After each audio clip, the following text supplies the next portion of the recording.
En contexte de variant Omicron, l'annulation des sorties scolaires, le port du masque dès 6 ans, quand les mesures sanitaires visent particulièrement les enfants, quel impact sur leur santé mentale? Alors, on voit que les décisions, quand elles sont prises comme ça, un peu dans l'urgence, viennent bouleverser un peu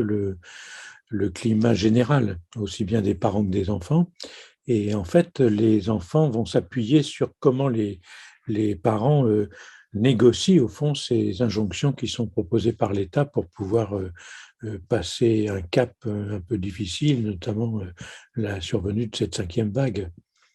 On voit bien que l'enfant est pris entre quelque chose qui est ce qu'il constate dans sa vie de tous les jours quand il va à l'école et puis ce qu'il entend dire par ses parents comme commentaire sur ce qui se passe. Et donc, c'est très important qu'il y ait une sorte de travail, sans doute, qui ne peut pas se faire facilement en urgence, mais qui doit quand même être fait, de lien entre les parents et les enseignants pour que quand même il y ait une certaine cohérence qui apparaisse à l'enfant comme étant la base sur laquelle lui va pouvoir marcher. Et tout se passe comme si il y avait deux berges au fleuve. Il y a la berge des parents, et donc l'enfant marche sur cette berge-là, puis il va traverser le fleuve et il va se retrouver sur la berge des enseignants. Évidemment, si les deux berges ne sont pas du tout branchées l'une avec l'autre, bah, il a l'impression de changer de pays, et c'est très, très dépaysant pour lui, comme son nom l'indique. Donc, c'est très intéressant que peut-être il y ait des liens qui soient renforcés entre parents et enseignants pour qu'ils se mettent d'accord en urgence sur le fait que des consignes nouvelles sont arrivées et il va falloir en tenir compte le plus possible pour protéger les enfants. Alors, quel impact sur la santé mentale? À chaque fois que ces deux berges s'éloignent ou qu'il y a une difficulté de compréhension entre les deux langues qui sont parlées sur chaque berge, évidemment, l'enfant se tourne d'un côté et de l'autre et se dit, mais alors finalement, qui est-ce qui a raison? Qu'est-ce que je dois faire? Qui je dois suivre? Et c'est très important parce que ça lui prend beaucoup d'énergie pour son développement.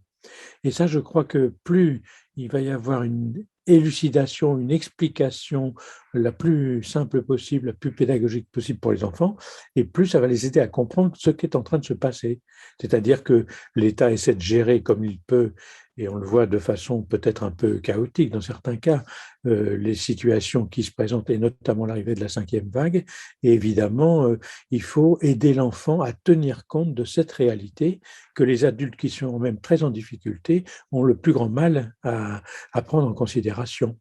Donc je pense que le mieux, c'est de dire aux enfants, écoutez, on voit une nouvelle consigne arriver, vous allez être en vacances plus tôt, vous allez porter votre masque, vous allez, etc., tout un tas de choses. Eh bien, on s'y attendait pas, on ne pensait pas que ça allait être comme ça, mais comme c'est comme ça, il faut absolument qu'on en tienne le plus grand compte.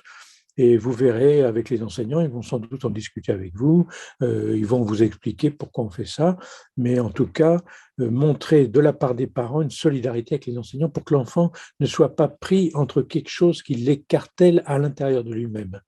Et je pense que si on fait ça de façon comme ça, la plus cohérente possible entre adultes, alors ça va aider l'enfant à consacrer son énergie à autre chose qu'uniquement à regarder à droite et à gauche pour savoir qui a raison, qui est le plus fort et toutes ces questions infantiles qui sont ridicules quand c'est les adultes qui les jouent entre eux. Alors voilà, je crois que l'histoire de la santé mentale, là, quand on est pris dans